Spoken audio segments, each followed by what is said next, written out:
Good morning, all of you. In this lecture, we will start our next question. Explain steps of preparing questionnaire. Okay, questionnaire is a primary data collection method. So, ज्यामधून आपण काय करतो, huge and number of data collect करू शकतो and easily as compared to other data collection methods. पण यासाठी मात्र आपल्याला काही steps follow करणं महत्त्वाचं आहे. So काय आहे बघूया.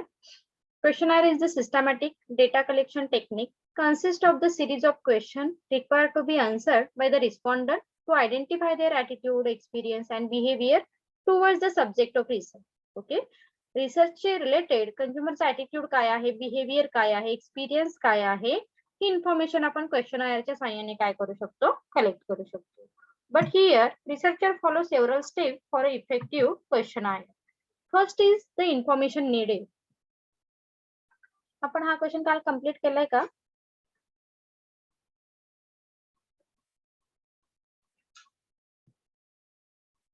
स्टेप्स ऑफ क्वेश्चनायर काल झाला नाहीये ना question? No, ma'am. No, ma'am. Nahi, ma'am. Okay. No, ma'am. So the first step is the information needed. The first and foremost step of designing questionnaire is to specify the information needed from the respondent, such as the objective of the survey is fulfilled. The researcher must completely review the components of problem, particularly hypothesis, research question, and the information needed. म्हणजे पहिल्या step मध्ये आपल्याला काय करायचं आहे, तर आपण ह्या क्वेश्चनायर मधून कोणती इन्फॉर्मेशन कलेक्ट करणार आहोत. So here in the first step the researcher clear the needed information, आणि ह्या इन्फॉर्मेशन वरूनच आपण काय करतो, तर क्वेश्चन हे फ्रेम करणार आहोत. सो फर्स्ट स्टेप मध्ये काय करणार, here the researcher clear the information needed regarding research problem, hypothesis, okay, etcetera etcetera. Second step, define the target respondent. आता ओव्हरऑल जे पॉप्युलेशन आहे, ह्या पॉप्युलेशन मधून आपण कोणाला टार्गेट करायचं आहे. Generally this is the based on our research topic, है ना. आपला रिसर्च टॉपिक काय आहे याच्यावरून आपण हा टार्गेट रिस्पॉन्डंट सिलेक्ट करणार. सो सेकंड स्टेप मध्ये आपण काय करतो, डिफाइन द टार्गेट रिस्पॉन्डंट और audience. The question must be design keeping in the mind the type of respondent under study. So आपल्या स्टडी अंडर कोणते रिस्पॉन्डंट काय येणार आहेत, तर इन्क्लूड होते. सच as the question that are appropriate for serviceman might not be appropriate for businessman.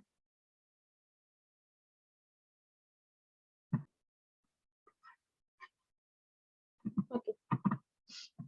Second step मध्ये आपण काय क्लिअर केलेलं आहे, टार्गेट रिस्पॉन्डंट कोण आहेत, फॉर एक्झाम्पल सर्व्हिसमॅन आहेत का, कंझ्युमर आहेत का, की बिझनेसमॅन आहेत, हे आपण सेकंड स्टेप मध्ये क्लिअर करतो. ओके. सो पॉइंट नंबर 3 और step number 3, specify the type of interviewing method. Okay.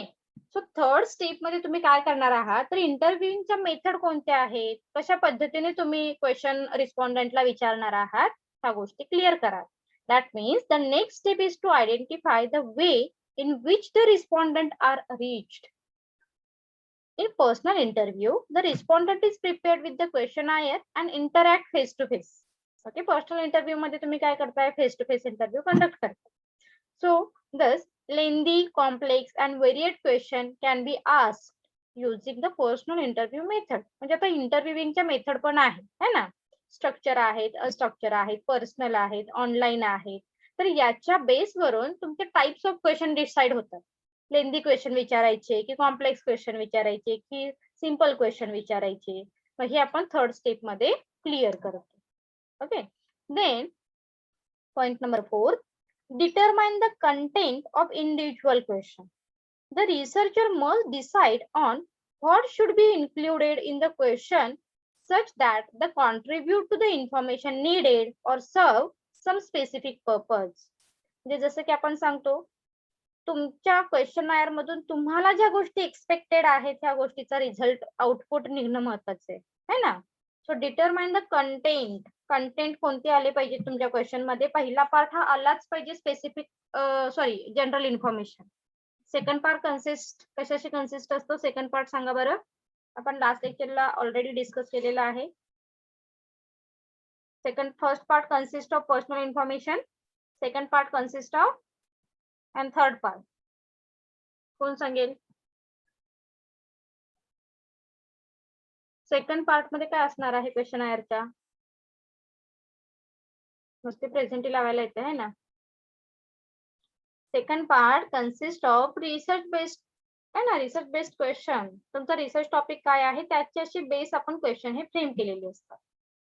आणि थर्ड पार्ट मध्ये काय असणार आहे बरं? थर्ड पार्ट ज्यामध्ये आपण डिस्क्रिप्टिव्ह क्वेश्चन हे विचारू शकतो. सो हे कंटेंट क्लिअर करा. So all content is based on your research topic and your purpose. तुमचा जो पर्पज आहे, टॉपिक आहे, याच्याशी बेस असणार आहे. Then overcome respondent inability and unwillingness to answer. That means we frame a simple question and easy to understand and easy language. म्हणजे English जरी use करायचं आहे ना तरी इंग्लिश सिंपल लँग्वेज यूज करा. मराठी यूज करायचं असेल, हिंदी यूज करायचं असेल, whatever it may be, it's depends on area और क्लास और टाइप ऑफ कस्टमर. ओके, जी लँग्वेज तुम्ही सिलेक्ट करणार आहात ही लँग्वेज सिंपल असावी, इझी टू अंडरस्टूड असावी, जेणेकरून त्या रिस्पॉन्डंटचा विलिंगनेस हा तिथे दिसायला हवा क्वेश्चनर फ्रेम करताना. कुठेही तो अनविलिंग असू नये किंवा इनएबिलिटी फॉर फ्रेमिंग क्वेश्चन और पुटअप क्वेश्चन. क्वेश्चन पुटअप करताना अरे हे काही मला समजतच नाही असं त्याला कुठे वाटू नये. अशा पद्धतीने तुम्ही काय करा, क्वेश्चनर फ्रेम करा. So the researcher should not presume that the respondent can provide accurate responses to all the questions. एकटाच तुम्ही असं अज्युमच करू नका की सगळ्या रिस्पॉन्डंटने सेम काय करायचे आहेत किंवा सगळे क्वेश्चन पुटअप करून द्यायला हवे. He must attempt to overcome the respondent inability. पहिली गोष्ट तुम्ही काय लक्षात ठेवायची, इनएबिलिटी तुमची ओव्हरकम झाली पाहिजे. ज्या काही रिस्पॉन्डंटची इनएबिलिटी आहे, इनएबिलिटी, ओके, इनएबिलिटी आहे ती ओव्हरकम झाली पाहिजे.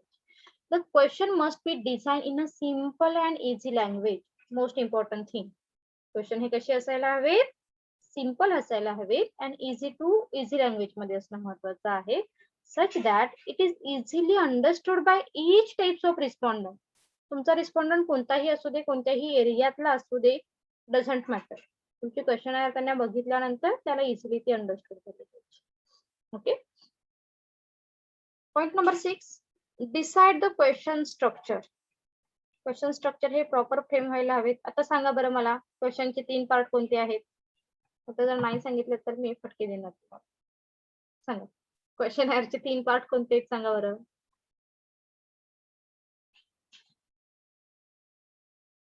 नाहीतर रिमूव्ह व्हा फटाफट, फटाफट रिमूव्ह व्हा क्लासमध्ये, काही येत नाही तुम्हाला. क्वेश्चनरचे 3 पार्ट कोणते? Questionnaire consist of 3 part. कोण सांगेल?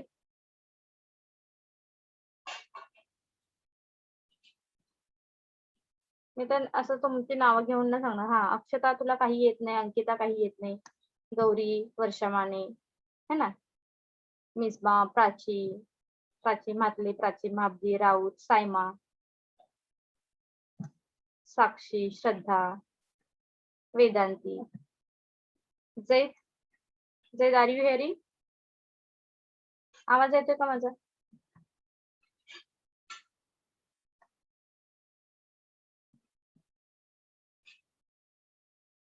Yes ma'am. चला, व्हेरी गुड. सो इथे आपण काय करणार आहोत मग पॉइंट नंबर 6 मध्ये तुमचे रिसर्च क्वेश्चनचे स्ट्रक्चर डिसाइड करणार. काही आपण डिरेक्टली म्हणतो ना, आपण कधी इन्कम पासून कोणाला विचारतो का तुमचा इन्कम काय आहे, जसं आपण लास्ट लेक्चर मध्ये पण सांगितलं नाही. तर आधी तुमचं नाव विचारतो, त्याच्यानंतर तुमचा एरिया विचारतो, त्याच्यानंतर तुमचं एज्युकेशन विचारतो आणि मग तुमचा इन्कम लेवल विचारणार आहोत आपण रिस्पॉन्डंटचा. आणि मग देन यामध्ये त्याचबरोबर आपण काही स्ट्रक्चर क्वेश्चन मिक्स केलेले असतात, काही अनस्ट्रक्चर क्वेश्चन मिक्स केलेले असतात, काही ओपन एंडेड क्वेश्चन मिक्स केलेले असतात. आणि अशी प्रॉपर स्ट्रक्चर्ड क्वेश्चनर आपण फ्रेम करणार आहोत. So the researcher must decide on the structure of question to be included in the questionnaire. The question can be structure or unstructured. सगळेच question तुमचे structure असायला हवे तसं नाही, काही क्वेश्चन तुमचे अनस्ट्रक्चर सुद्धा असायला हवे. So the unstructured question means कोणते बरं unstructured question? That means open ended question. Okay, काही तुम्ही त्यांना स्कोप द्या, त्यांच्या फिलिंग्स, त्यांचं ओपिनियन, त्यांचे एक्सपिरियन्स, त्यांचं बिहेवियर एक्सप्रेस करण्यासाठी. So open-ended question or unstructured question is also very important part of effective questionnaire, which are answered by the respondent in their own word. ते त्यांच्या own word मध्ये काय करू शकतात, फ्रेम करू शकतात. These questions are also called as the free responses or free answer question. Objective साठी लक्षात ठेवा. Open-ended question ला काय म्हटलेलं आहे, free responses or free answer question. Is it clear? Yes, ma'am. Yes, ma'am. Yes, ma'am. Very good. चलो next. Point number 7, determine the question wording. Okay, हे पण खूप महत्वाचं आहे बरं. जर तुमचे wording थोडेसे कॉम्प्लिकेटेड असतील किंवा डबल मिनिंगचे असतील तर तुमचा रिझल्ट हा कसा येऊ शकतो, रॉंग येऊ शकतो. त्यामुळे वर्डिंग ऑफ क्वेश्चनायर हे सुद्धा सिंपल असणं, इझी टू अंडरस्टूड असणं महत्वाचं आहे. काय सांगितलं बघूया आपण. The desired question content and structure must be translated into words which are easily understood by the respondent. Respondent ला तुमचे wording, तुमचं question हे easily understood झालं पाहिजे. In this step, the researcher must translate the question in easy word or easy language. So the information received from the respondent is similar to what was intended. म्हणजे आपण जे काही बोलणार आहोत तोच मेसेज समोरच्याला कन्वे झाला पाहिजे. जे तुम्ही काहीतरी विचारताय त्याने वेगळंच काहीतरी अज्युम केलेलं आहे आणि रिस्पॉन्सेस फिलअप करून दिलेले आहेत. No, that is why question wording is very important for effective questionnaire. Next step, determine the order of question. Determine the order of question. Order of question जसं आपण सांगितलं, इन्कम आपण डिरेक्टली विचारणार का, नाही. आपण फर्स्ट एक रॅपो क्रिएट करण्यासाठी त्याचं जनरली म्हणतो ना आपण, एखाद्याला नाव विचारलं ते खूप छान वाटतंय ना, एखादा अननोन पर्सन आहे, एखादा रिस्पॉन्डंट आहे, सो नेहमी स्टार्टिंग हे नेम पासून होतं. आता काही क्वेश्चनर मध्ये नेम येत नाही, डिरेक्टली एज्युकेशन आणि एरिया वगैरे विचारला जातो. बट पर्पज काय आहे तर इथे रॅपो क्रिएट करणे, इन्व्हॉल्वमेंट थोडीशी क्रिएट करणे, छान रिलेशन क्रिएट होण्यासाठी ऑर्डर ऑफ क्वेश्चन हा खूप रोल प्ले करेल. In this step the researcher must decide the sequence in which the question are to be asked. म्हणजे क्वेश्चन विचारणार आहात त्याचा सिक्वेन्स फार महत्वाचा आहे. The opening question can be crucial is establishing respondent involvement and rapport, and therefore their question must be interesting, non-threatening and easy. Okay, so question हे तुमचे easily understood असावेत, देन थोडेसे रॅपो क्रिएट होणारे असावेत, तुमच्या रिस्पॉन्डंटची इन्व्हॉल्वमेंट इन्क्रीज होईल अशा पद्धतीने तुम्ही काय करा, क्वेश्चन हे फ्रेम.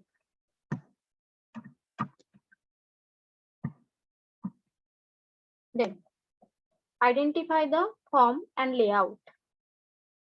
हे सुद्धा म्हणजे किती छोट्या छोट्या गोष्टी आहेत बघा, ज्या जिथे आपण फार इम्पॉर्टंट देत नाही, पण ते त्या क्वेश्चनायर साठी खूप महत्वाचं असणार आहे. क्वेश्चनायर तुमची एसी टाईप मध्ये असू नये. म्हणजे अरे हा आपला तो रिस्पॉन्डंट पेज ओपन करतोय आणि तो बिचारा म्हणणार बाप रे तुमची एवढी मोठी क्वेश्चनायर आहे, आय कांट डू इट, मी नाही बाबा करू शकत ते काय काम तुमचं, है ना.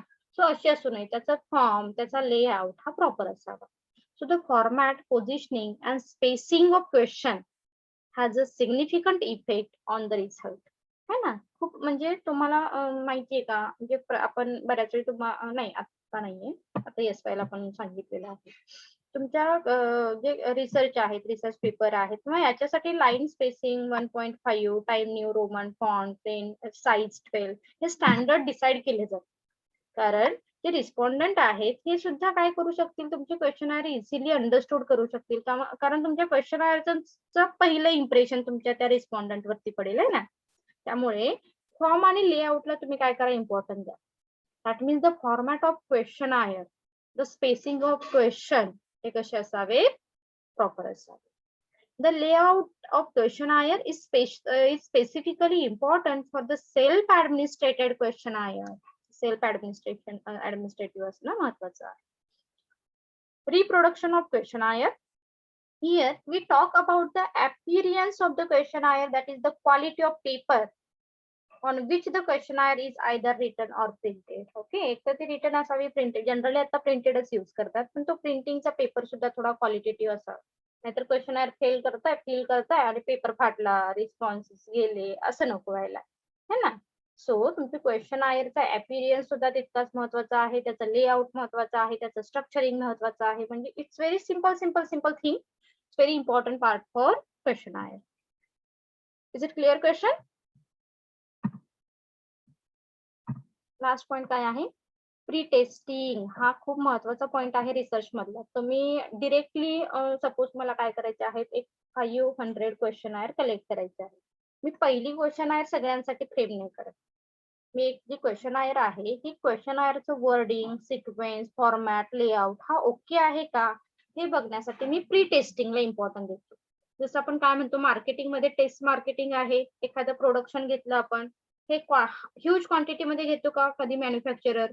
नाही. तो आधी काय करेल तर सिंपल म्हणजे सॅम्पल प्रिपेअर करेल आहे ना, आणि सॅम्पल मार्केटमध्ये आणेल, तो टेस्ट करेल आणि मग त्याचा रिझल्ट जर पॉझिटिव्ह असेल they produce mass production, right? So questionnaire मध्ये पण सेम आहे. तुम्ही 100 प्रिंटिंग काढण्याच्या आधी काही थोड्या प्रिंटिंग काढा, त्याचं वर्डिंग कंझ्युमरला समजतंय का हे बघा, त्याचा सिक्वेन्स प्रॉपर आहे का, त्याचं लेआउट प्रॉपर आहे का. It's all about pre testing of questionnaire. Are you getting my point? Yes ma'am. Very good. So Yes, यामध्ये ma'am. प्री टेस्टिंग मध्ये काय बघणार आहात तुम्ही? स्ट्रक्चर आहे, वर्डिंग आहे, सिक्वेन्स आहे, लेआउट आहे, इन्स्ट्रक्शन आहे, क्वेश्चन डिफिकल्ट. म्हणजे सपोज आपण 10 कस्टमरना दिले, त्याला काही प्रॉब्लेम आलेत का ते क्वेश्चन आयर फिलअप करताना? जर काही आलेच तर आपण मग तिथे चेंजेस करतो आणि मग बाकीच्या ज्या काही प्रिंटिंग आहेत त्या काढून मग जो तुमचा प्रोपोजिशन आहे हा कव्हर करतो. Okay. Types of question. Okay, आपण हे ना